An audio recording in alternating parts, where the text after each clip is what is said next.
Bonjour à toutes et à tous, ravi de vous retrouver pour une nouvelle émission de marché. C'est Riquet, soyez le bienvenu et aujourd'hui on va s'intéresser au Nasdaq qui est dans une très belle configuration.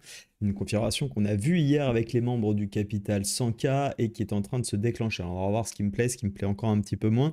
Comme d'habitude, une petite review de marché désormais, puisque vous aimez ça, je vous propose tout simplement de nous rendre sur Zone Bourse, étudier rapidement l'article qui nous a été publié ce matin.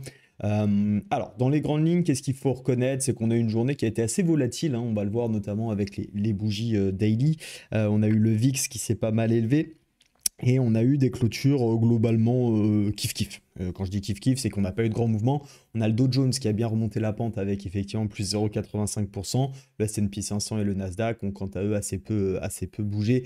En clôture, j'entends bien, puisqu'effectivement le Nasdaq avait quand même bien bougé à hauteur de 1,5% pendant la séance. Ça, c'est du côté effectivement de la volatilité. On est toujours sur des marchés un petit peu en tension, comme on a pu le voir avec notamment les taux à 10 ans, 30 ans. On en a beaucoup parlé aussi hier avec le Capital 100K. C'est très important de comprendre l'impact du marché obligataire dans les indices, hein, enfin, ou par rapport aux indices, parce que bien évidemment, c'est aussi cette classe d'actifs qui dicte bien évidemment la stratégie des investisseurs, des institutionnels et qui derrière peuvent aider. D'où l'importance de bien avoir une compréhension globale des marchés financiers et pas simplement de s'intéresser à nos petites bougies du jour, pour avoir bien évidemment une vision plus globale du marché.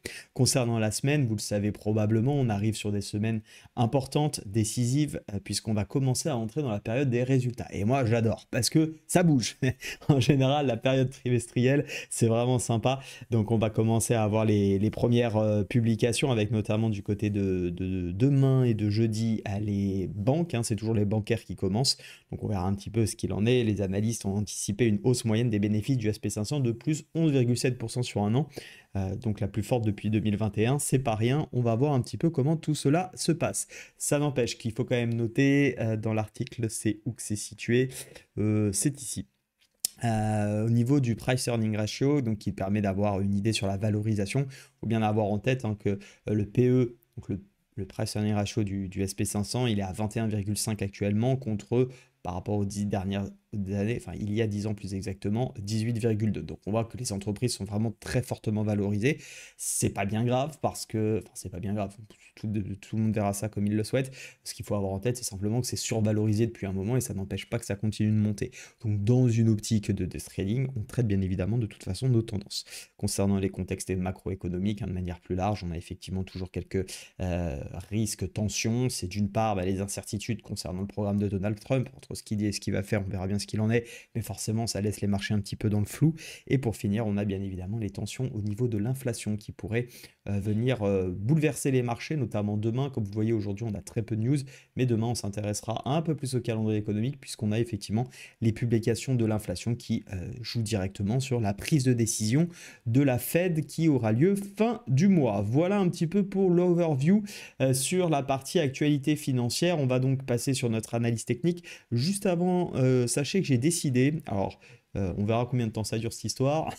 Mais en tout cas, j'ai décidé de redynamiser un petit peu mon Instagram. Vous le voyez, hein, on est un peu plus de 6400 sur YouTube, on est 347 sur Instagram. Donc autrement dit, j'ai quelques copains qui me suivent, mais il n'y a personne qui me suit pour une raison qui est très simple. Il n'y a pas énormément de contenu depuis 3 ans sur ce compte. C'est pas vraiment le réseau que j'avais privilégié parce que je souhaitais vraiment mettre à disposition un maximum de vidéos.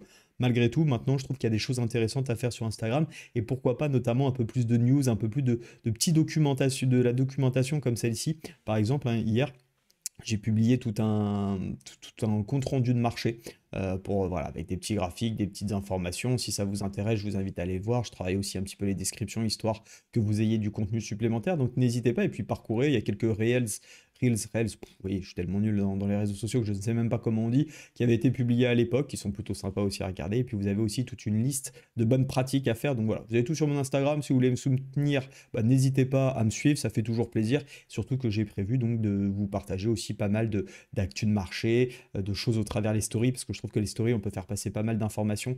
Donc c'est vraiment sympa. N'hésitez pas à le faire. Il n'y aura pas de lifestyle et compagnie.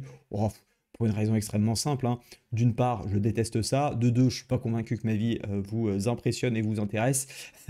Et donc, je préfère me focaliser sur ce qui m'intéresse, ma passion pour les marchés financiers, l'investissement avec vous. D'ailleurs, je vais pas mal m'orienter aussi sur la partie investissement, ETF, actions, etc. Donc, si ça vous intéresse, venez, vous me follow, et puis si jamais vraiment je vous embête avec mon contenu, si c'est trop pour vous, et ben vous vous désabonnez, il n'y a pas de souci. Merci à tous ceux qui me soutiendront. Concernant donc le Nasdaq, on a une belle configuration de tendance haussière, on est toujours dans ce fanion de correction, donc tendance haussière de fond, fanion plus court terme, et c'est ce que j'expliquais avec les membres. Hier, j'avais un plan qui était simple, c'était de vendre le SP500 et le Dow Jones si effectivement on appuyait les ventes, et c'était de m'écarter du Nasdaq dans le cas où les indices américains corrigent. Pourquoi? Parce qu'on était sur un support. Et regardez là, ce qu'on a fait, ben on a bien fait de, entre guillemets, pour l'instant en tout cas, ne pas vendre, parce qu'on a un marteau qui s'est mis en place. Alors honnêtement, ça aurait été presque un parfait signal d'achat pour moi s'il avait été vert. Alors oui, certains vont me dire, mais c'est pareil pour quelques points.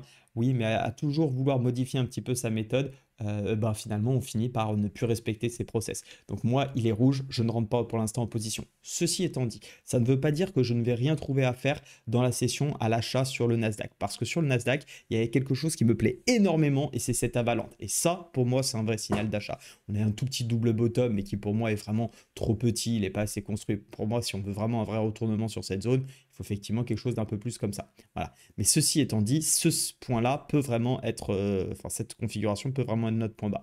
Donc si j'arrive à trouver quelque chose d'intéressant, peut-être encore sur un repli et un double signal, alors là vous êtes sûr et certain que je rentrerai cet après-midi sur le Nasdaq. Maintenant, si on a une volonté de continuer avec mes stratégies de continuation, pour moi le support a tenu pour le moment. Ça manque un petit peu de confirmation. Je trouve qu'en 4 heures, on n'a pas des choses ultra propres comme on pourrait l'avoir presque en daily, comme je vous le disais, avec ce magnifique marteau. Mais pour le moment, en tout cas, ça reste intéressant. Belle englobante. On a une volonté de reprendre. Charlène, hier, membre du Capital 100K, me disait à très juste titre qu'on était effectivement dans une zone de survente. Alors, quelle est la différence entre effectivement cette zone de survente vendredi et cette zone de survente hier?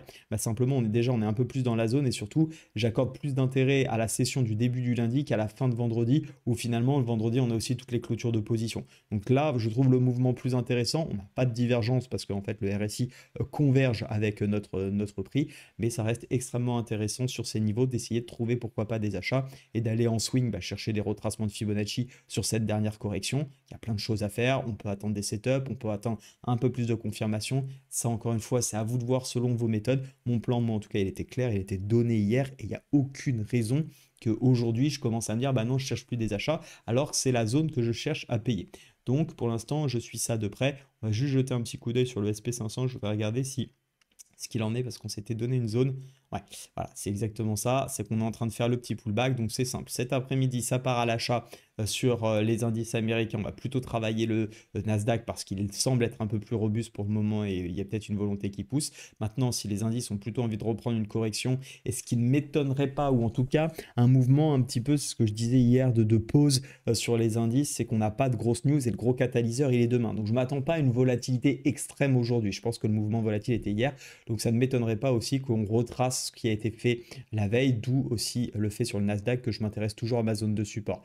Et là, on pourrait très bien, si on a un petit signal de vente court terme, pourquoi pas vendre sur les derniers plus bas d'hier, cette zone qu'on avait d'ailleurs identifiée et qui a servi vraiment de support, d'où l'importance de bien identifier ces supports, c'est qu'on voit que c'est la zone qu'on avait identifiée avec les membres et sur lequel on ne souhaitait pas continuer de vendre dessus, on aurait attendu une confirmation. Pour le swing, c'est tout à fait différent et d'ailleurs, je ne serais pas contre prendre un swing si en début de session, j'ai une zone de rejet ici, avec un stop loss un petit peu serein, hein. On fait attention.